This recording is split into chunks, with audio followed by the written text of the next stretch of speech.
Hello, and thank you for joining us for Let the Prophet Speak. The 2017 Healing the Whole Woman Conference Cruise was held aboard the Carnival Fantasy. We sailed from Mobile, Alabama to Cozumel, Mexico. Powerful women of God shared their life's journey during this cruise, and they admonished us to journey on. Cancer survivors journeyed on. Widows journeyed on. Divorcees journeyed on. People suffering from natural disasters journeyed on. People that encountered bankruptcies and foreclosures journeyed on. Individuals grieving the loss of loved ones journeyed on. Regardless of your past losses, know that God is with you on the journey. Journey on.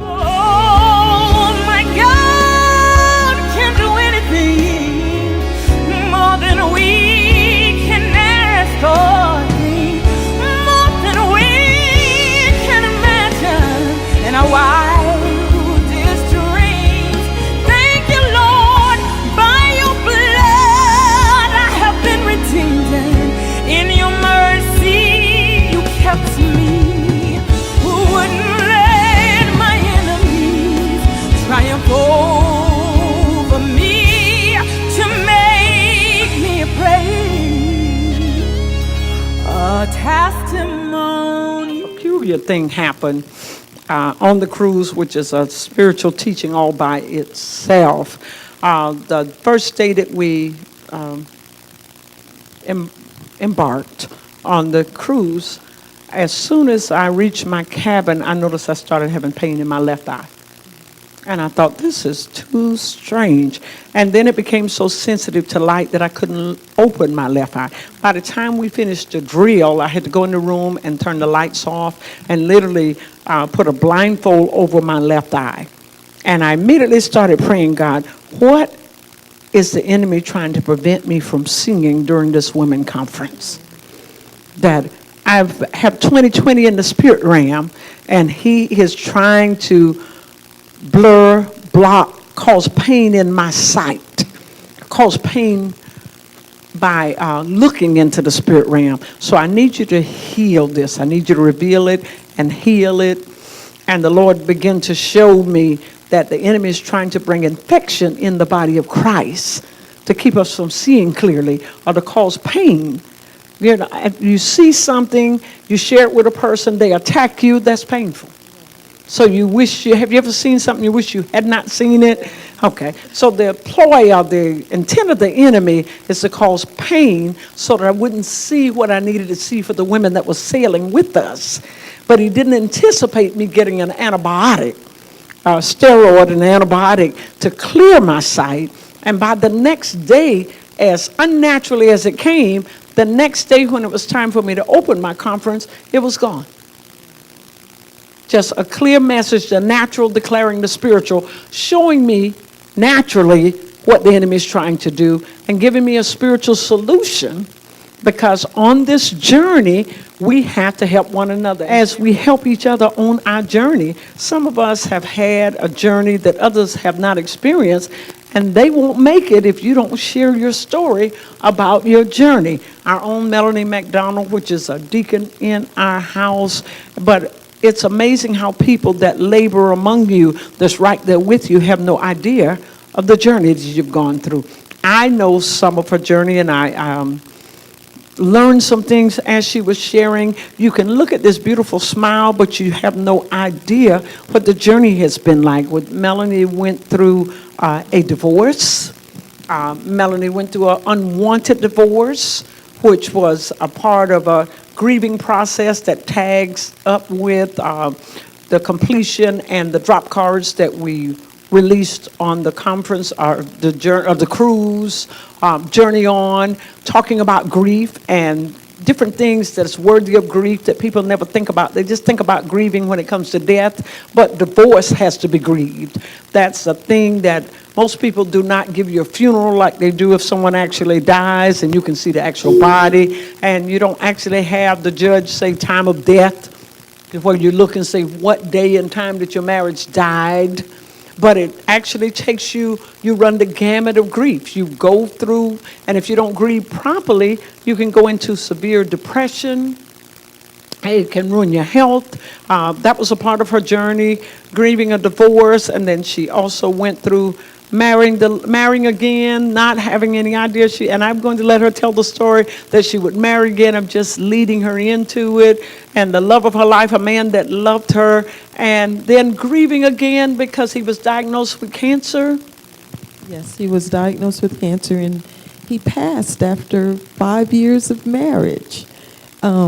But alluding to that, to the fact of what you were saying about grieving a divorce, I remember the day we got married, and I also remember the day that we divorced.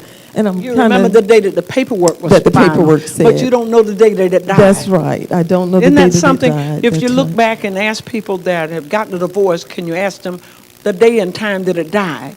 Most people are elusive. That's So they right. don't tell you, on this day and this time, I decided I was going to divorce you. My love for you died. And I started making plans on how I could abandon you and the children, or how I could leave you and possibly put you in poverty, because most women suffer a tremendous financial loss going from true. 2 salaries to 1. That's true, and I did. But with the divorce, I remember the grieving process was very long for me. I was telling you on the cruise that I had no idea, for one thing, I had no idea that I was going to end up going through a divorce. And I ended up losing a lot of weight. I stopped eating. I remember you saying sometimes, you know, when you're going through things, your body automatically goes on a fast. Well, my body went on a fast for about 2 months. I think my coworkers were trying to get me to eat. My mom was trying to get me to eat. My job would let my mother into the building to put food on my desk because I was losing so much weight. And I remember going shopping with Martha here. She was Martha Brown now. And I was in the dressing room, and she kept bringing one skirt to me after the other. And I said, there's something wrong. Because out of my eyes, I saw myself the same size. Wow. And then she kept bringing me different skirts, and I said, there's something wrong. And then she walked into the dressing room on me, and she screamed. And I said, what is the matter? She said, you got to eat because you're just bones. It's just skin and bones. And so it is a very demanding process on your body when you're going through death of a marriage or death of a spouse. Same thing happened whenever my husband passed away after 5 years. Now, this was your second marriage. My second marriage. And you had no idea you would marry again. And you Right. met someone that just loved you. Right. And what happened? During that particular process, too, as a matter of fact, let me back up a little bit, because when I was going through the divorce, I remember standing right here in this church and you prophesying to me, telling me while I'm going through this grieving process, I see you married again. You will marry again. Wow. And those were not words that I wanted to hear. I was going through a divorce, so why would I even think about marriage at that particular time? Isn't it amazing how you're on page 20 and God turns to the end of the book, 120, Yes. and say the end, and this will happen? Right, right. So I kind of like disregarded that particular prophecy. I don't even know, I may have put the prophecy in a drawer somewhere. I can't even find it, but I remember it. I remember the words, but it was not something that I wanted to hear. So then I did meet the love of my life, and we were married for 5 years, but it seemed like we were married for 45 years. Wow.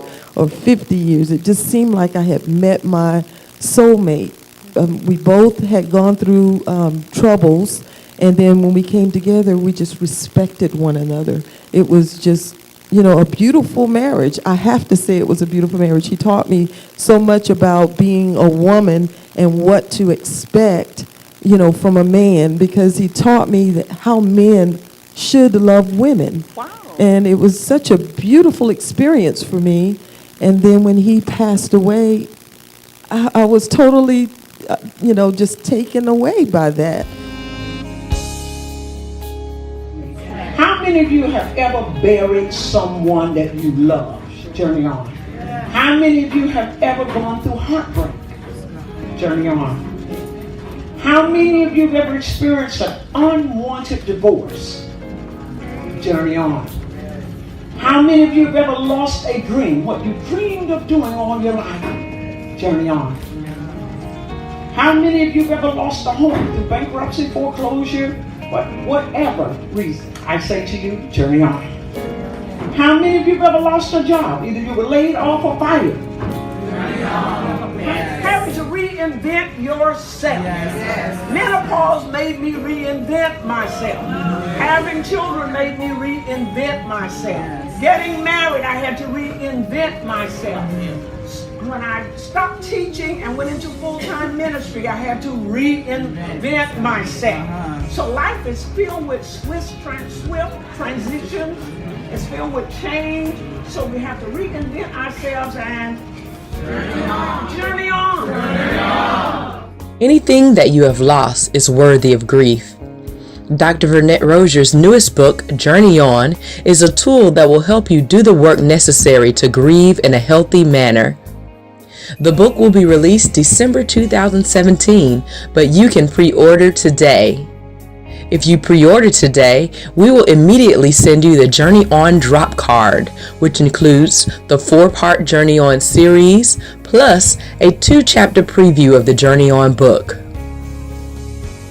For your gift of $75 or more, you will receive the Journey On drop card, plus a God of My Dreams t-shirt, journal, and mug. Don't avoid pain. Do the grief work and use this book to help you do the work necessary to grieve in a healthy manner. To place your order, visit our website, vyrosierministries.org, or you can contact us via phone at 810-DREAM-08. Thank you for supporting Let the Prophet Speak and helping us reach the nations.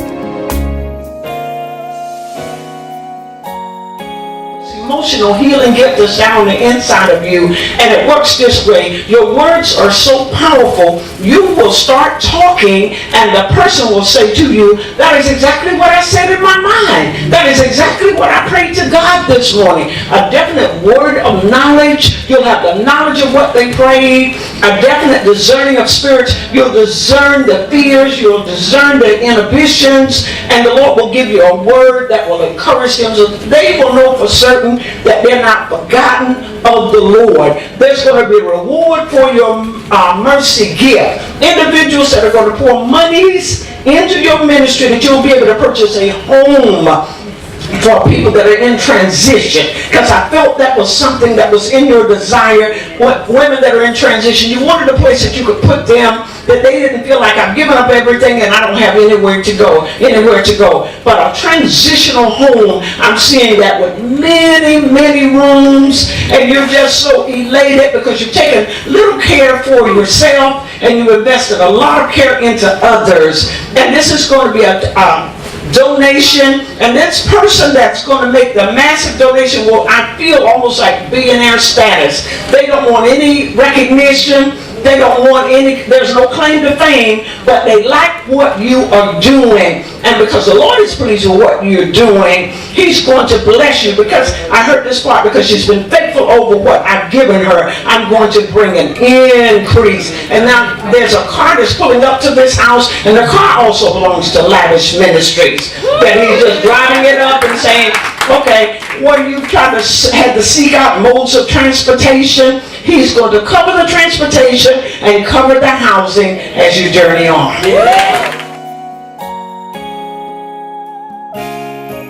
Conference, the highlight today was? Okay, so Dr. Vern gave me 2 specific confirmations. Number 1 was she spoke about us receiving a transitional home, which is very specific. Those words, transitional home, is what we've been praying about for years. Wow. Okay. And then also a vehicle. That's also a huge need, and just receiving the encouragement that those 2 things were going to come to pass was highly encouraging. And the women's conference in general was incredible. Everyone's so real and raw and very, very awesome. Very good. Awesome. We're so glad to have you.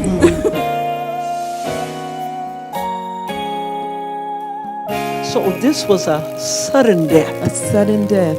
You've been married how many years before you were divorced? I had been married 14 years. So that wasn't a sudden death Right. of the marriage, but this was a sudden death. You were blissful, elated, Right. married 5 years, finally accepted the fact that God did want me to marry again. There Right. is life after divorce. Exactly. And then he was diagnosed. Did you find out one day, or We didn't find out. As a matter of fact, he would walk in the house and say that he was really tired all the time. So I forced him to go to the doctor. I set up an appointment with my doctor and made him go. And the doctor found a lump or mass in his stomach and was sending him to take tests. And I think this was the week before he passed away. We had no idea, but I think after he spoke with the doctor, he may have had an idea, but I had none. He didn't want me to worry. So he came back, and they were going to do a series of tests on him that Friday. I think this was on a Monday when he had a doctor's appointment. He preached on that Wednesday, and then that Thursday was Thanksgiving, and then Friday he passed. We rushed him to the hospital on Thanksgiving night, and the next morning at 8:30, he passed. And it was just a shocker. He was supposed to go through tests on that Friday, never made it to all of that. So apparently the cancer had spread farther than what, we had thought. and I was told remember day. that incident. It was so traumatic for the doctor that I had a consult, or they sent me to a throat surgeon for a second opinion a year later, and I ended up in this surgeon's office, and he kept saying, "I know you." And I said, "I know you too," until his nurse was uncomfortable. Like, "I know you. Where do I know you from?"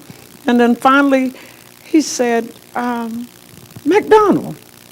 I said, "Yes." And he said, "I was sitting in this exact room," and told him to go over to the hospital.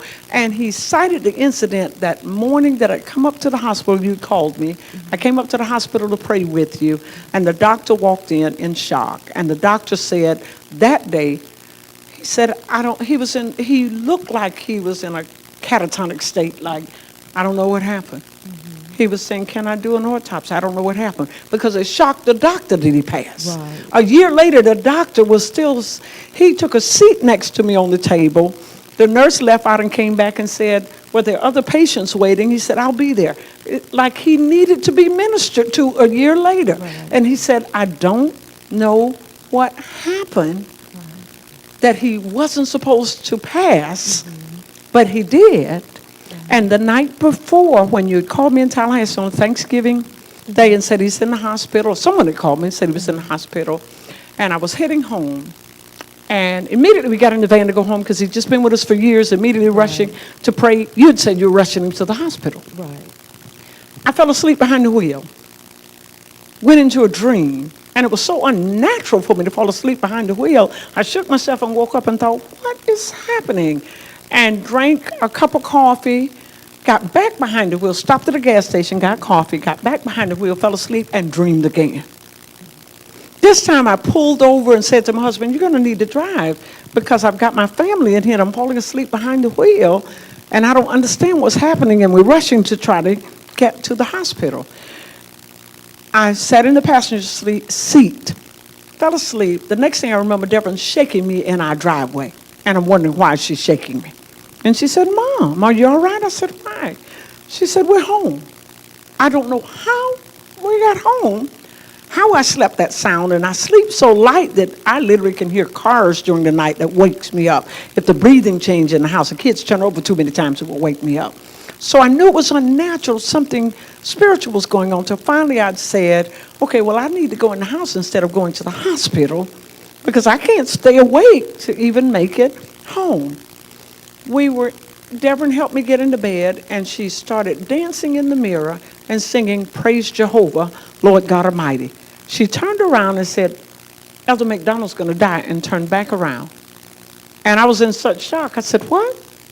And she said, "Oh, well, that can't be right, Mom, because you're a prophet. I'm just a kid. So you would know that if you was, right?" I don't know why I said that.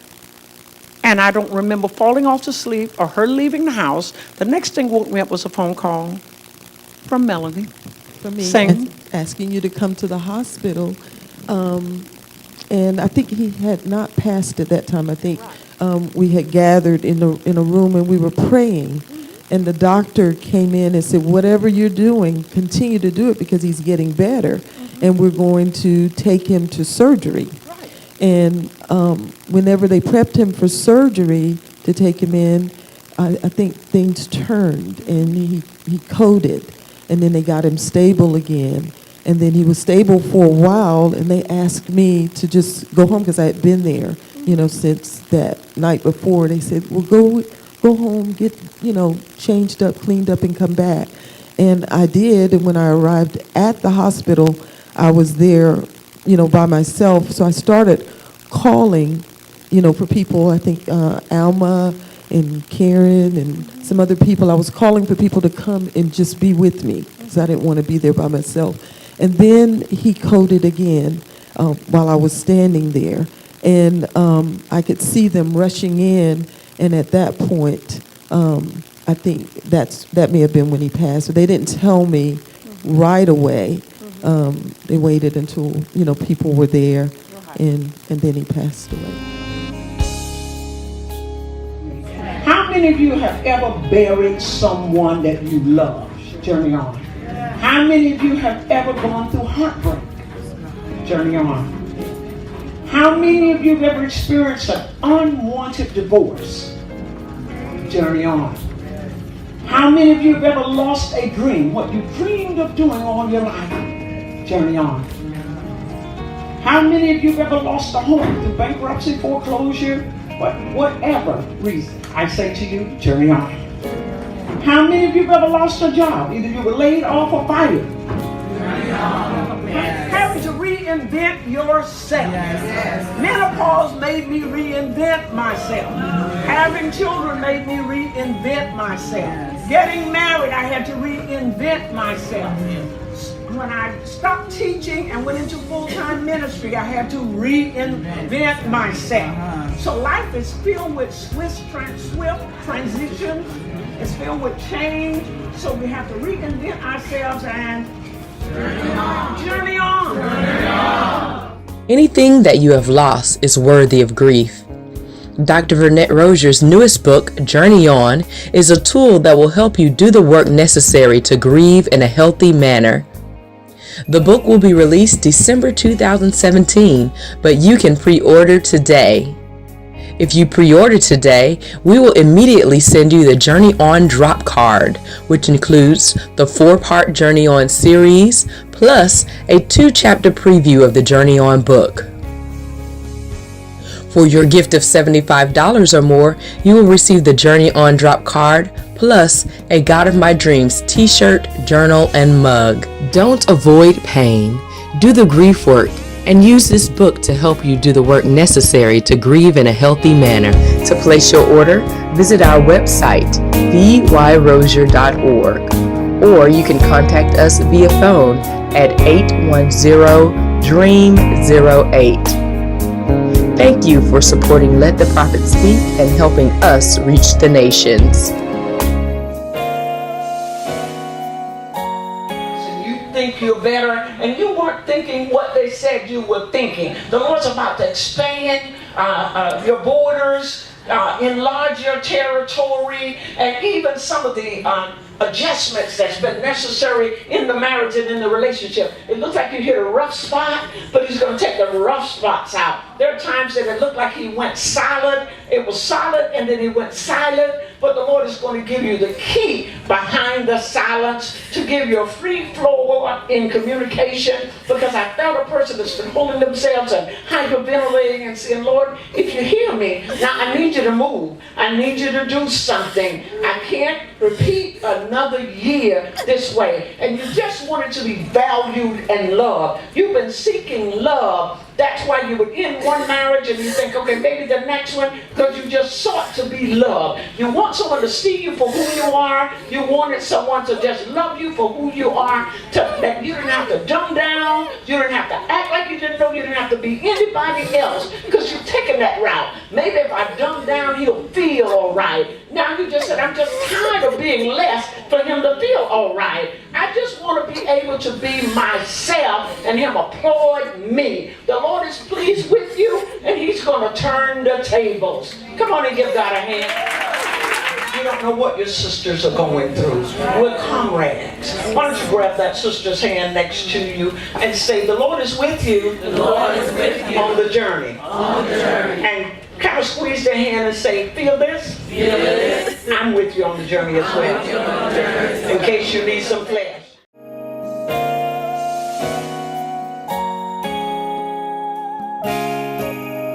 So, how did you overcome that? How many years has that been? That's been 16 years. And you still, your eyes look like it was yesterday. right, And I hope that's a love response. right. That's still a part of the grieving process, that you can talk about the person in a very loving way and celebrate their life and the memory of that. But the love is still Right. there. And it always seems like it's yesterday whenever I talk about this. I was thinking about that very fact whenever I was driving over here today. And I was thinking, gosh, it's been 16 years, 3 times as long as we were married. Wow. And I said, well, at least I have good memories. It took me about 7 years to get over the grieving process. I would go home every day, even though I would smile, come to church, sing on the praise and worship team, talk to people, fellowship, go to work, just function, took care of my daughter. I would still go home whenever I got off from work, and it was so dark in my house that, I had blackout curtains. Everything was just dark. And then I remember receiving a prophecy that I needed to change how it looked on the inside. And so I did. I had someone come in Look and at they God. repainted. He gave and- you a word to remodel and change Right. your house so that he could change your life. Exactly. And change your emotions. Exactly. So, and I had all of that done. So it doesn't even look like the exact same place, the exact same house. I love the house. I don't want to move, so God rearranged all of that for me. But even through that process, God gives you people in your life to help you through. And I had great friends that came in and just took over everything for me when I couldn't think. They made the difference for me. They prayed with me. They stayed with me. They made sure that I made it through that process. And I'm just so grateful that God, built the friendship off of that. I think we were friends before, but we got closer even after that process, happened. That's marvelous. Yes. Thank you for sharing your You're journey very with welcome. us.